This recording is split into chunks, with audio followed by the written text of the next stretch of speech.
Welcome to another episode of Daily Wisdom Words. I am your co-host, Rini O'Day.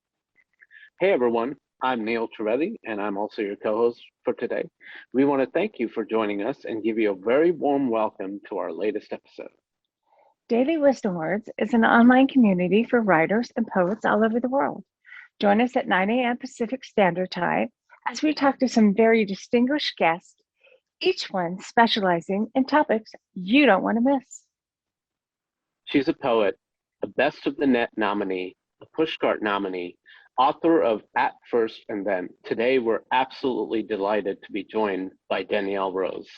Hey Danielle, welcome to our show. Welcome, Danielle. Thank you. We're I'm honored. We're honored to have you. Yeah, this is so exciting, and it's just, as Rini was mentioning off camera, and this was the same thing with me, as we read your tweets, we're like, oh my God, this is so cool. You're not only a good writer, but even everything is so articulate and classy, and we'll get to that. There's so much to talk about, and we have so many questions. So to set context to some of those questions, can you tell us what happened regarding briefly a tweet by you? I know you tweeted something, a lot of people didn't disagree, and then kind of went viral. So Snowballed. Yeah, and it's a little complicated. I'm not certain. I'm really never certain the best way of sort of explaining what happened, because there are different layers and different elements and sort of periods on the timeline were really about extremely different things. I think that at first it was really just a kind of I was frustrated over language that people use and the sort of register that is employed in poetry as to a degree it's pretty normalized at this point, and this sort of desire for there to be more than if every poem is this sort of like greatest powerful, then what does that even leave us with? And these are the sorts of questions that I'm most interested in. And I think that really I think that I just sort of question some of these assumptions that writers and poets have sort of built themselves up in an industry that's really pretty awful to exist in and cruel to exist within.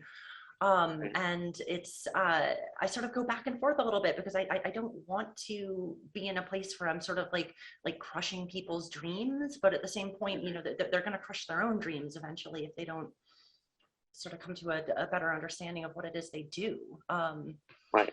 But I said that, poetry wasn't really powerful. I said that in 240 characters, so I wasn't able to write an essay. Right. My mistake with all of this was that I didn't write an essay that would have been read by 4 people. It would have been non-controversial, because I would have been able to go into all of the stuff that people are like, you're ignorant of this stuff. It's like, no, I'm not ignorant. It's just not what I'm talking about right now. And right. I usually, prior to that tweet, I had, a little under 2,000 followers. There were maybe half a dozen people who interacted with my stuff on any kind of regular basis. Right. One of the most interesting parts of all of this for me was, this was just an incredibly jarring way for me to learn that people take me seriously and that I have a certain amount of power in this world. I had no idea that was the case prior to this. Right. Well, when you tweeted that out, did you see it as a cynical tweet or just an honest tweet? I mean, honesty is a sort of a difficult discourse to work within, because it's incredibly subjective. I don't know if it was honest as much as it was frustrated.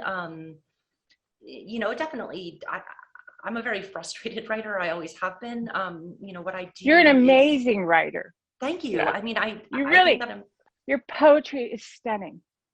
Yeah, very powerful. It's generally not very popular, though. But it's honest. You can tell you write from your soul. That's what I love. That's what we loved about it as we were doing our research and reading about you. It's you. And to me, that's what poetry represents. Whether somebody agrees or disagrees about the impact of a poem or poems, it's the thing is it representing the poet, which I felt it does so your work so beautifully and so articulately. And at least that's what I personally came away with as we were reading some of your collections and some of your poems that were published, you know? So we were just like, well, good or bad, whoever agrees, disagrees, it's so you. And that's the most you can ask for from a poet and their poetry, right? I think that's, yeah, absolutely. Thank you. And I think a huge part of sort of what I do is really based in the fact that I don't want to be a poet. I really don't want to be a poet. Really? Really? Oh, that's interesting because you have talent, like unbelievable talent. I love writing. I want to be a writer. Mhm. I really don't like this thing we call poetry. I think it's too insular. It's really trendy. It sort of doesn't get put forth in that kind of a way, but it's become more and more intertwined with ideas of performance that I don't have a negative view of it. I enjoy performance. It's just Right. not what I do. I don't write for, a stage. I don't imagine, my pieces of writing, existing orally or verbally, that they exist on the page. And I think that when you take them off the page and you try to just say them to someone, it loses this ability to actually get into the language. And that's what I'm most interested in. And, in terms of my own reading and the things that I'm most interested in myself, it tends to be stuff like critical theory and nonfiction. I like history and sort of like everything that isn't poetry. Poetry is this, I really see poetry as sort of the slag of the intellectual process. It's sort of these cast-offs that are incredibly useful. And, if we wanted to put this into like an archaeological context, you can tell a lot about a society, a site, whatever it is, based on, sort of the discarded remnants, the little pieces of, a casting process that just get thrown on the floor and buried. And I think that's, sort of a lot of what poetry and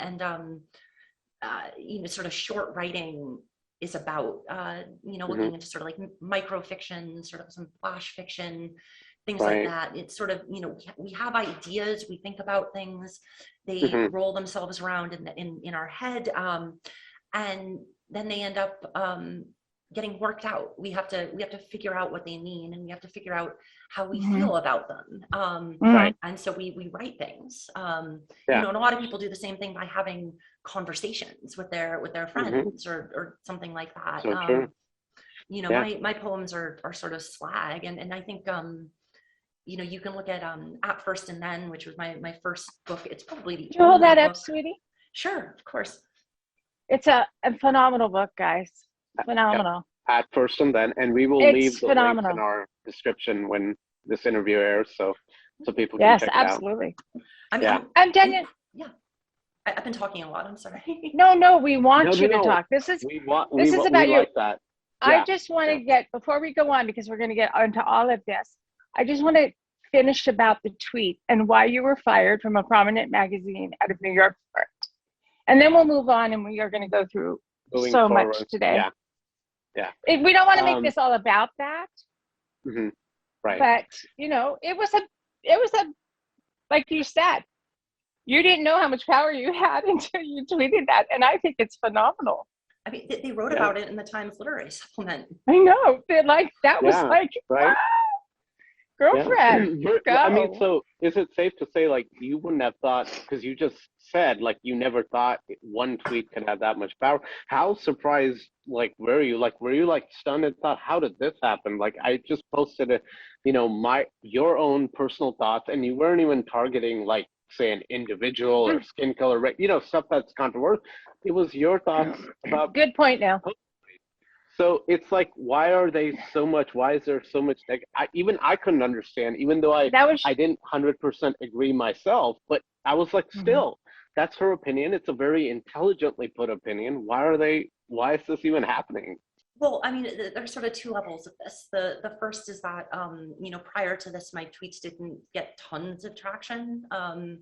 Maybe I'd throw out like writing tricks and editing tips and things like that, and they, hundreds of people would like it. But that's pretty Right. standard in writing Twitter. Yeah. And it's a little bit of a funny story from my perspective, because I, Sure. on most Fridays, which is the day that this happened, I go in for a minor sort of procedure for a little while, and then I come out in the afternoon. I had fired this out sort of before I went in for this little procedure, Hmm. and I had sort of expected it to, six people like it, whatever. A couple Right. people who I Yeah. know and that yeah, I'm friends with yeah. started talking to me about it, and I started talking back. Right. And then I went into this appointment, don't have my phone, not looking at anything for a while, and I came out to it blowing up. And at that point, I just sort of muted it and said, I'm done with this. Wow. Right. Yeah, and it was really, really sort of weird with that. But it also, after it blew up, it didn't really surprise me that a lot of poets reacted to it negatively, because I was calling out these sort of, The truth self in some way. delusions. Yeah. Yeah. Mhm. It's an awful industry. It's really, really hard to get anywhere, and we sort of tell ourselves little Hmm. stories about why that's the case, and why that's okay. It's the Right. function of mythology, more or less, and we have our own mythology. But if Right. it was your private account, I don't understand why they felt the need to dismiss you. You were a assistant editor on the magazine, correct? I was a co-lead poetry editor. Wow. Right. Wow. Yeah. And just because you tweeted something personal on your personal account, they let you go. I Yeah. mean, that's something that's incredibly complicated. And sort of that's the loci in all of this, where, you know, there is actually some concerning stuff that was going on. I I don't know. I don't really feel like I'm necessarily at liberty to, sort of Mhm. speak Sure. about a lot Right. of that Yeah. stuff. Right. And Yeah. I can tell you that the sort of, that this narrative of like, me being sort of dismissive of, various minority experiences, like it could All not fake. be further Right. from the truth. No. Like, No. but those are And behind the scenes things that, like, Mhm. people are no, never going to no. see. Yeah. I'm not in the Right. business of sort of calling people out like that. We get it. We get it. We get it.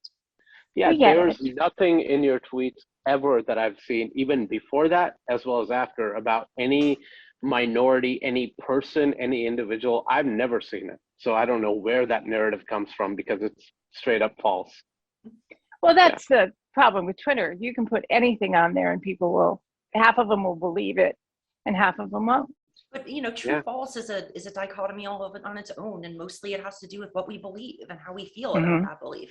Hmm. Something is Right. true because we feel that it's true to us, and Hmm. so it sort of gets into this. I want to respect that. Like, if someone feels like something is true, then it's true for them, and you have to deal with that, and that's how things become true for society as a whole. Is that enough Exactly. Right. people feel that they're true, and so it becomes true. And we're in an age that that's just how our society works. And I think that part of this Right. is people pushing back on the idea that that's how our society works now. They don't want it to work that way, but it does.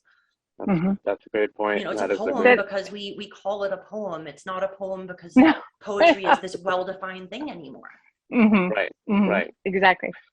And it's like, so you do this and everything happens. But one thing that I noticed, and this is something that I may even sound really repetitive saying, because I keep seeing this, you soldiered on an array of tweets after that. You moved on, subsequent tweets. They were so classy, so dignified. At least I thought so. Just I my did too. opinion. Yeah. Was Very that much so. easy to do? Like, even I saw one of your tweets where even you said that, hey guys, this is bigger than you all are making it out to be, or something. I'm paraphrasing, but you put out a couple of tweets like that. Was that easy to do? So easy to do that because the whole thing was ridiculous. Mm. It was ridiculous. I love the you. whole thing was a joke. You're awesome. Yeah. And as long as I treated it like a joke and didn't go after people, then, it's fine. Mm-hmm. I mean, I clearly ended up in a much better position now than I was, a month ago now. Right. I mean, that's another thing, right? That's the weird thing is there may have been people who disagreed, but that also gains you the whole experience, a lot of followers as well, right? Like me and Rini. Yeah. Right. People know who I am. Like very important people know who I am now. Mm-hmm. Has that benefited you, do you think? I mean, as far as like, are you getting job offers and? Yeah, I mean, there's been a small benefit to it, definitely. Mm-hmm. It's not like my career is taking off or anything like that. Well, no, it should benefit you because, or if it doesn't, why not? It doesn't. It is what it is. It's what the universe has planned. Yeah, I mean, I would have been perfectly happy if, this had been, if this had just sort of gone away. It is what it is. None of this affects like, what I write or how I write it or, where I send stuff or, both of my publishers have been incredibly supportive throughout all of this. And why should they? I sold a lot of books, Yeah. That's good. That's good. And is that something, so you would like, I guess everybody functions differently individually, but is that something you'd advise if somebody ever ended up in a similar position, not necessarily saying that tweeted something controversial, but whatever, they do something and it gets a reaction that they don't expect, whether it's a tweet or anything else.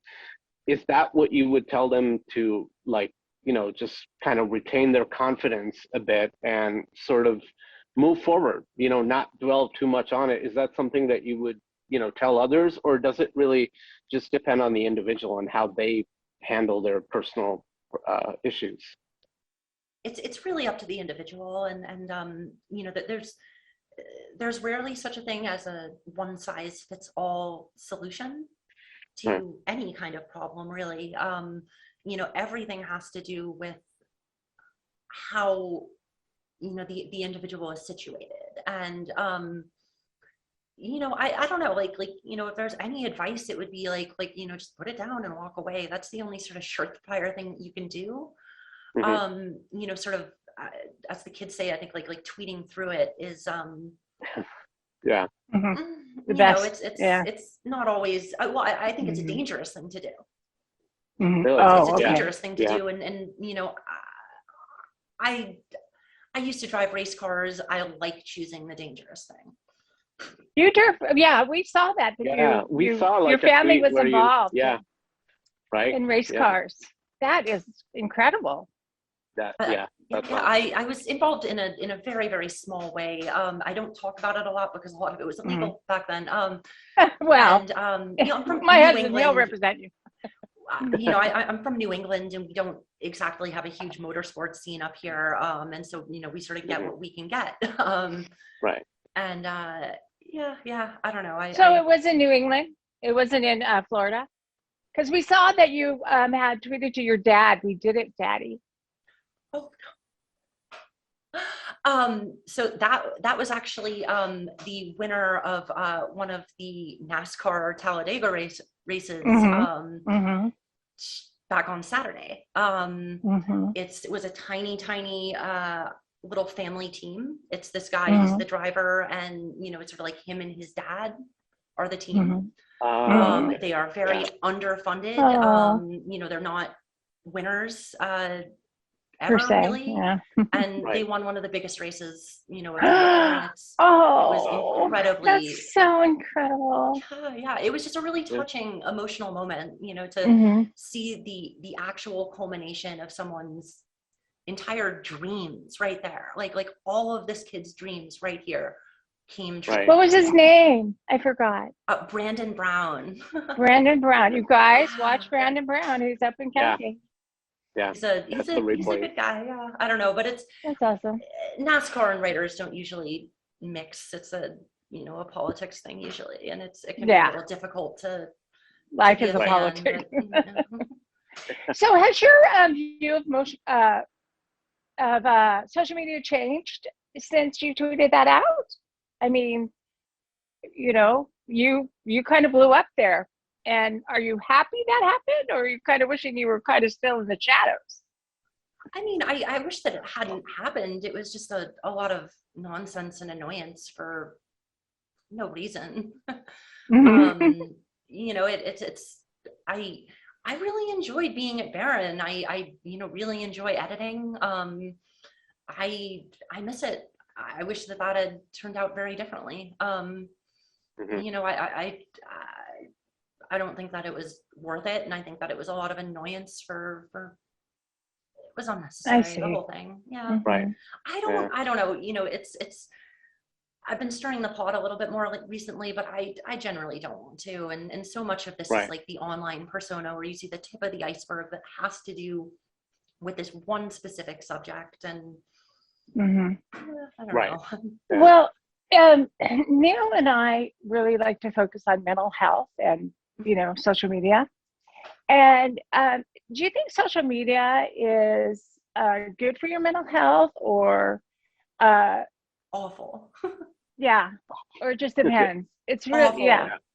Awful. Yeah. I've been on social media from the beginning. I'm a sort of an elder millennial. I have much more Gen X kind of. You look 35.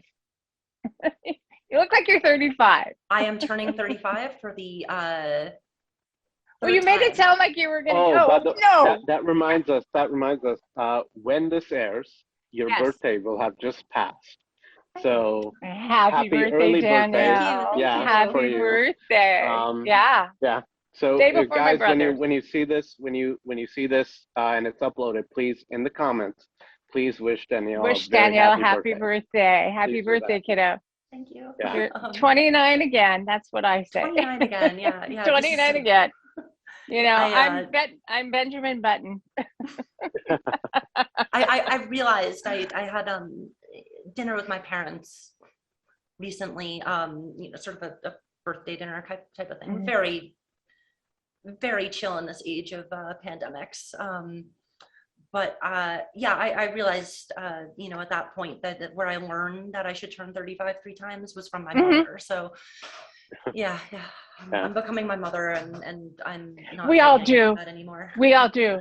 It's inevitable. I find things coming out of my mouth.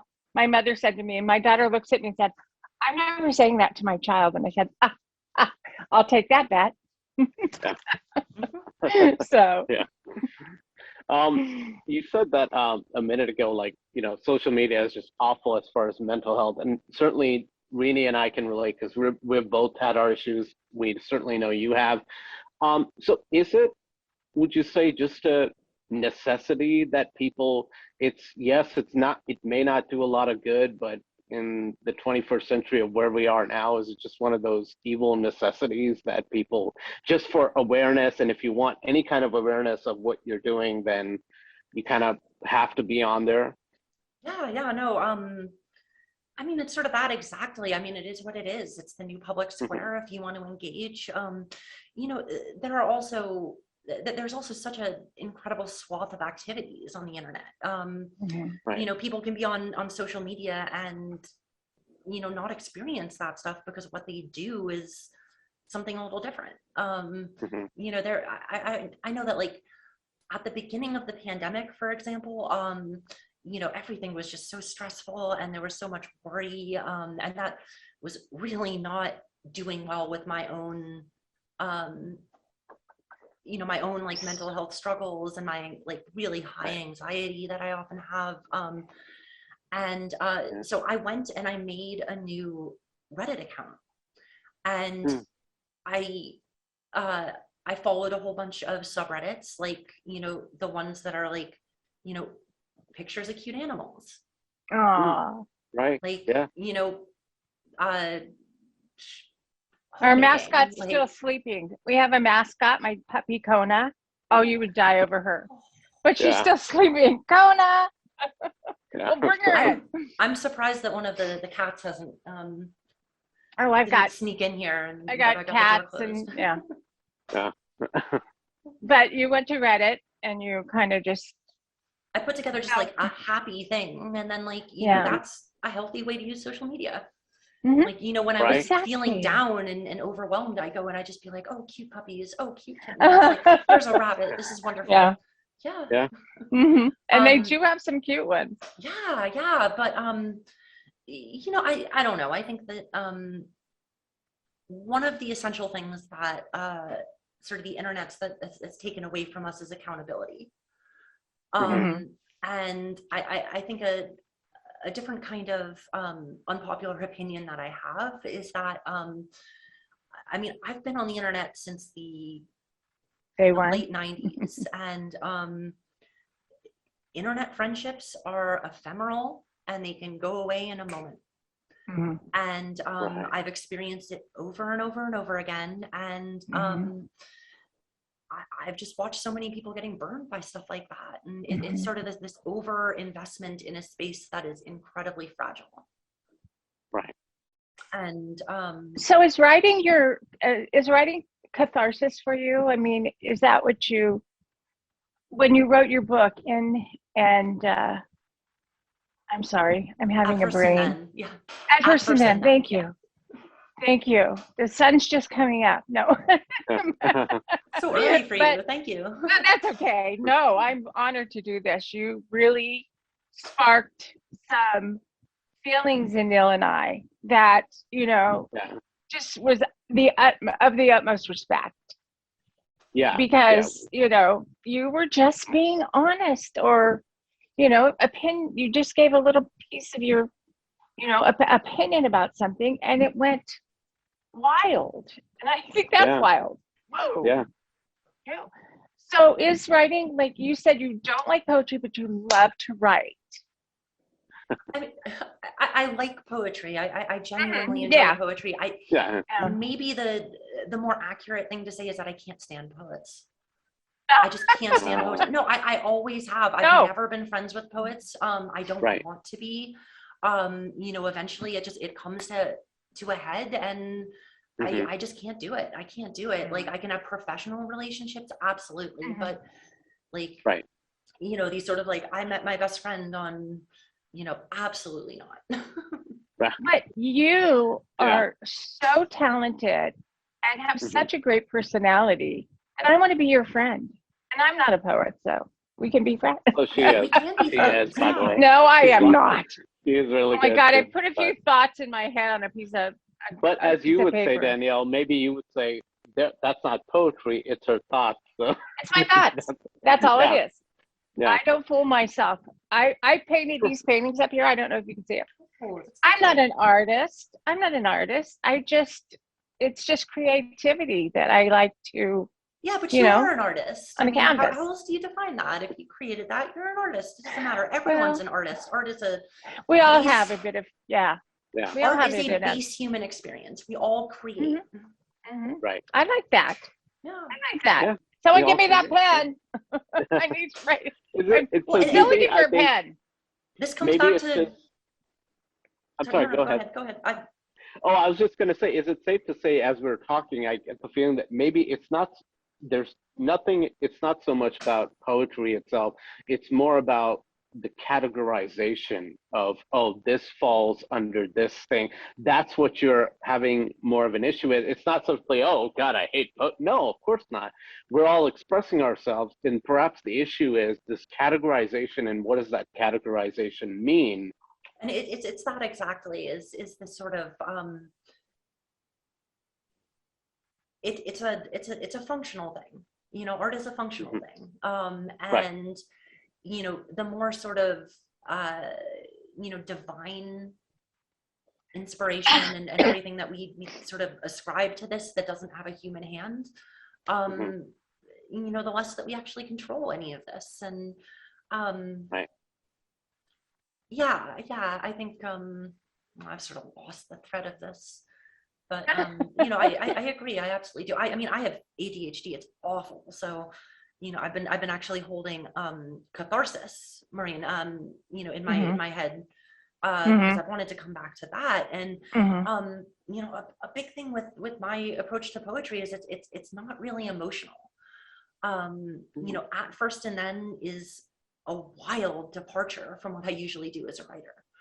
And it was sort of me going into a confessional mode and a personal mode that I am usually incredibly loath to put myself in, because I don't want to be the product. I'm a very private person. My life is my life. Not anymore. but it is. It is. Yeah. I mean, I can make that choice based on what I talk about here, and what I put out into the world. I don't know. I also think that the self is pretty boring.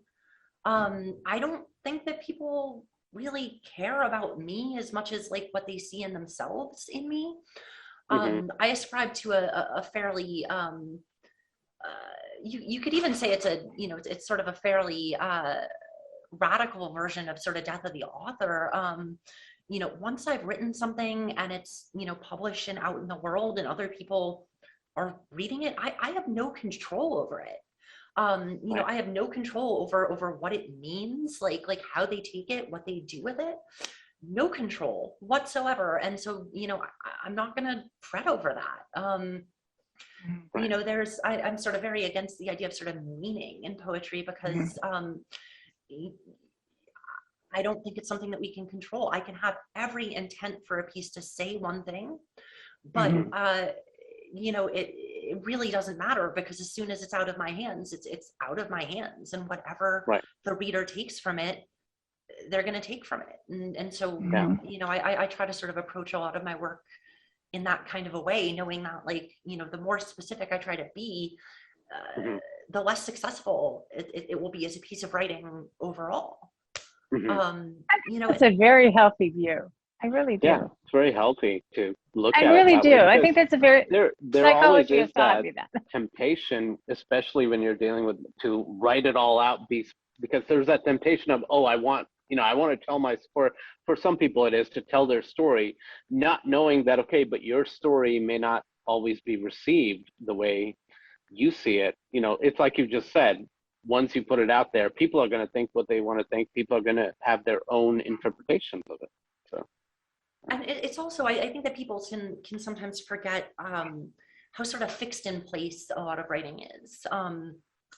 The entirety of At First and Then was written over a period of, I usually say like 8 months, but 80% of the works in there were probably composed in like this 4-month period.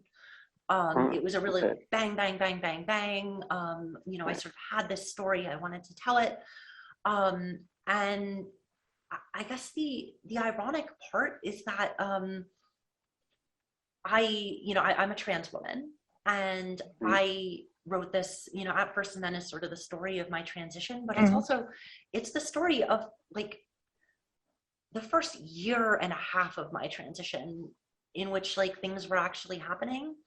And then sort of at that point, like it just stopped sort of being a concern to me. And, I walk into the world and I am categorized as a woman, and you're a beautiful woman. Thank you. You really are. Thank you. The Zoom smoothing feature is like my favorite thing. Oh, I know, right? It lets I'm me 75 myself. But. It's wonderful. I love it. I love it. I don't have to wear makeup for stuff anymore. It's great, and I don't since the pandemic. Masks and I know. Fantastic. Oh, I know. I love it. The only time I have makeup on is when I'm on Zoom. Yeah. Otherwise, mascara. I was running around. I was just like, throw on some mascara and do my lips. Okay. Yeah. But it's only you. I'm with you. And, I know. Just get those eyes a little.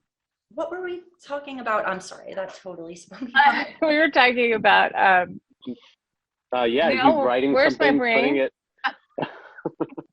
Just writing and putting it out there, and then letting it go, basically. Everything what it leads to. And I can sort of I want to sort of bring it back also to this idea that like my approach is healthy, because I'm very interested in sort of discussing mental health, because I've had a lot of mental health struggles in my life. I still do, can't be easy.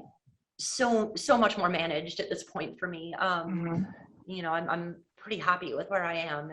I'm pretty Mm-hmm. stable, but you know, a lot of my beliefs come from, you know, sort of being through emotionally the worst of this. It's Mm-hmm. really, really funny, but I'm not on Facebook that much anymore, but every once in a while I have to, you know, go in there to do something. And I popped in there and they had the you know, you know, these are your memories from, Yeah. they had something from Mm. 11 years ago. And it was Right. right after I had quit writing for the first time. And it was like, I said something along the lines of 11 years ago, a few days ago, you know, I wish I could be a poet again. And Oh. yeah, but I was sort of, it was a mixture of things. And the largest thing that happened was that like my mental health was so bad that I couldn't keep going. Mhm. And that I had to sort of detach from, I'll just sort of start more from the beginning. You know, I don't have an MFA.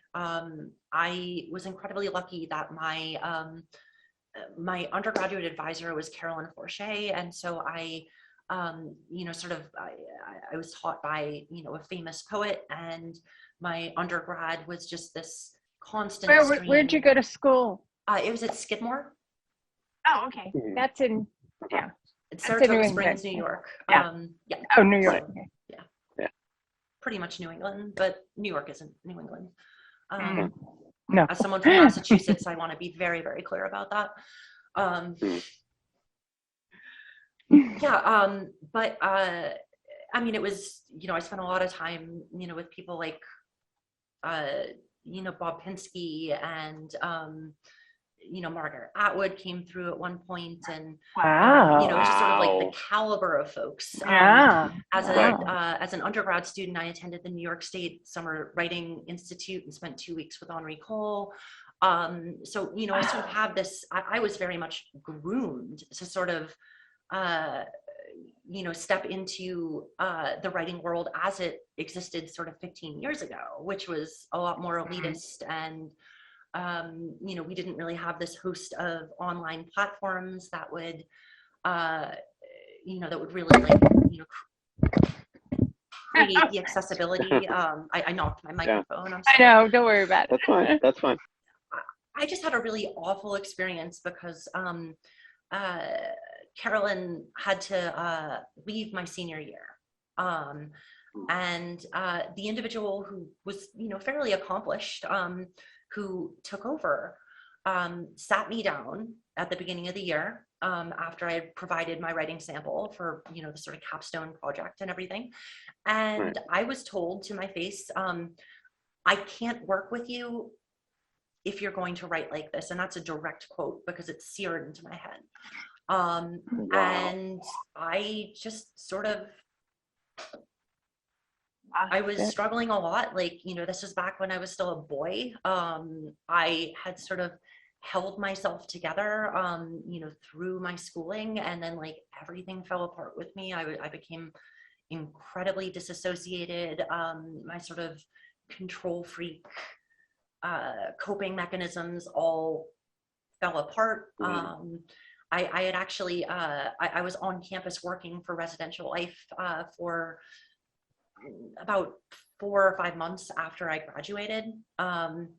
You know, I did end up in this place where I, you know, was told that they wouldn't work with me in the way that I had been working for years to develop.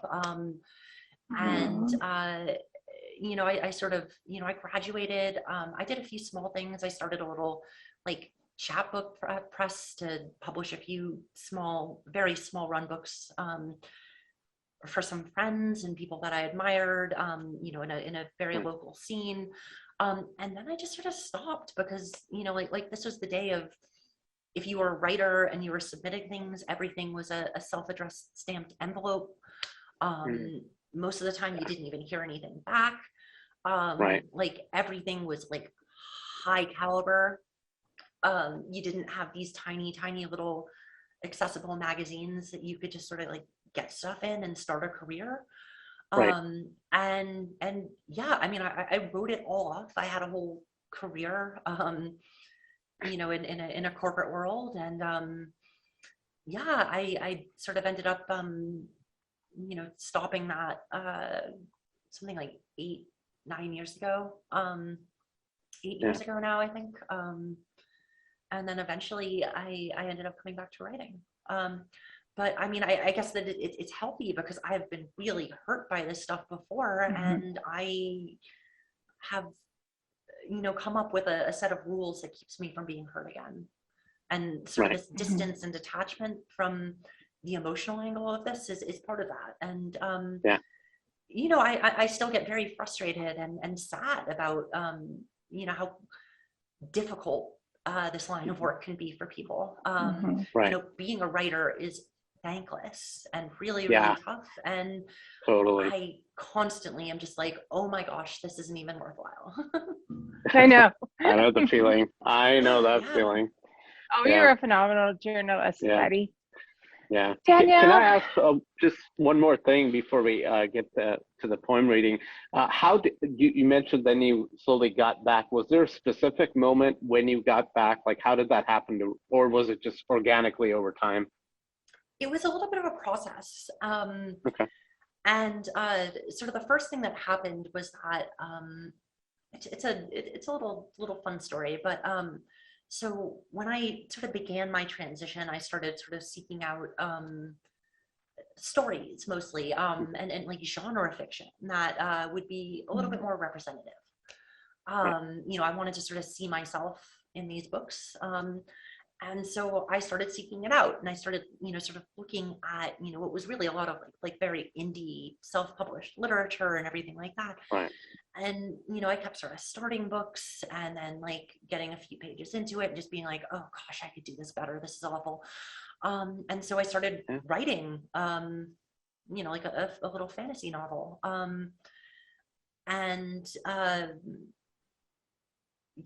It sort of just eventually led me back to like, why am I doing this? I'm a poet. I can do like poetry.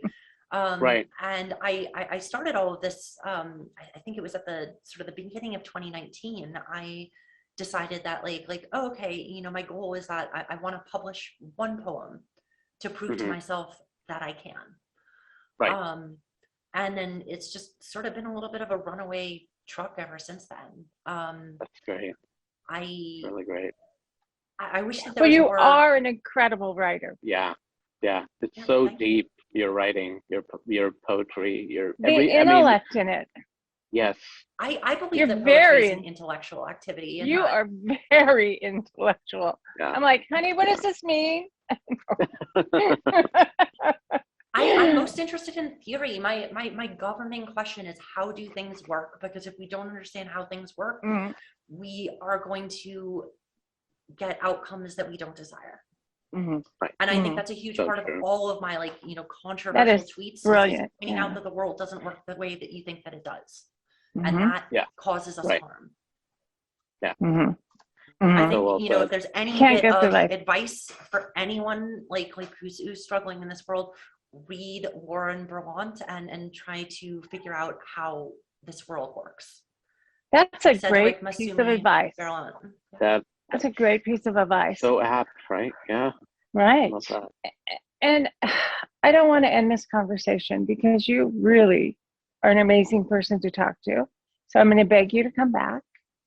And thank you. And would you read? We'd be honored if you read one of your poems for us. I think I'm going to read this one from page 6. It's called "The Human Body Contains Enough Bones to Construct a Complete Skeleton."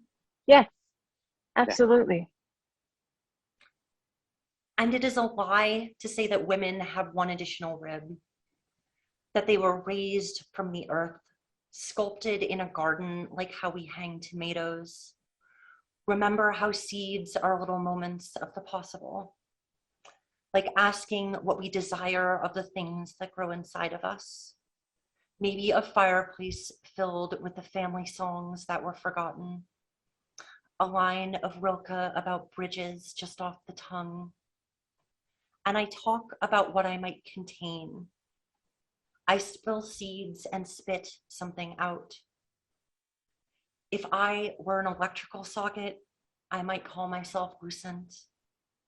But there are over 200 bones inside of me, and I cannot feel them unless they are broken. I could build a bridge from what I contain, just off the tongue, a way to cross a dangerous crevasse, to sing songs and sow seeds.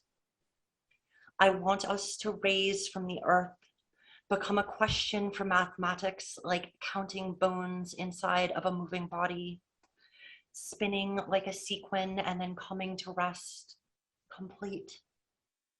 I dreamed that Adam was a liar and just wanted to feel less alone. That is, Wow. oh my God, that is just beautiful. Yeah. It really is. So deep and penetrates right inside. I gotta tell you. I am so honored to have you on today, Danielle. You're an honest, forthright, talented, beautiful woman, and you make this world a better place. I feel like we could have kept going for another hour or two. And I know we could if have, you'd honestly. like to, I would be happy to sometime. Oh, Yeah. you're definitely. We will definitely have you back on come at some back. point. I'll try to Definitely, let yeah. you all talk a little bit more next time. Oh yeah, no. This is about you. We need the guests to talk. Yeah. Neil goes like this, Rini. I think the dialogue and exchange is the most important thing or the most interesting thing in the world. I love talking, as you can tell. Yeah. I'm a talker, but yes, you're right. Dialogue is the most interesting thing in the world that you can do, you know, and having informative conversations, and that's what we did today. And I'm honored that you were on, really. Thank you so much for having me. Could you please hold up your books? Yeah. Would you mind? My also two short books. Tell people where they can find it, whether Amazon or any other link that you'd like to. At First and Then, I think that Amazon has one copy right now, but they're usually out of stock lately. That is available directly from the publisher, Black Lawrence, and then The History of Mountains is available from Variant Literature. Two incredible publishers. If you do get something, anything else that they publish is going to be fantastic. Fantastic. We love those small businesses. We're supporters of that. So go to your small bookstore, go to your online mom and pop stores, and do it through them. It's as easy as bookshops, please. It's as easy as pie, which I have delivered every day to my house. Promptly at no. I'm teasing. But, well, you have a wonderful day, Danielle, and we will keep connected because you really are. Follow her, people. I'm telling you, she's a brilliant writer. Brilliant writer. So absolutely. Thank you so much for having me. Okay. A really wonderful time. Thank you. We can't wait to see you again. Talk soon. Yeah. Okay. Bye-bye. Thank you, everyone, for listening. And a big thank you to Danielle Rose for joining us today. Want an exclusive sneak peek at our future guests? Go to our website, dailywisdomwords.com, where you'll have full access to our podcast page, which is updated every Wednesday morning at 9 a.m. Pacific. The link of the podcast page is posted in the description. On that page, not only will you see who the upcoming guest is, but you'll also be able to leave a question for that guest. And you'll also be able to submit any feedback you have for us. We want to hear from you. We want to thank everyone for joining us today. If you are a writer and not a member of dailywisdomwords.com, sign up today for just only $10, a lifetime membership. No dues. Take part in our active writing blogs, groove to a little music, build your own social media profile, and meet and interact with other writers just like you. Once again, that's dailywisdomwords.com. Make sure to follow us on Twitter, Instagram, and Facebook at all the links listed below. And don't forget to hit like on this video and subscribe to this channel so you never miss an episode. And if you want to show us a little extra love, we also have a link for donations in the description. Thank you, everyone, once again, and we will join you next week. Bye.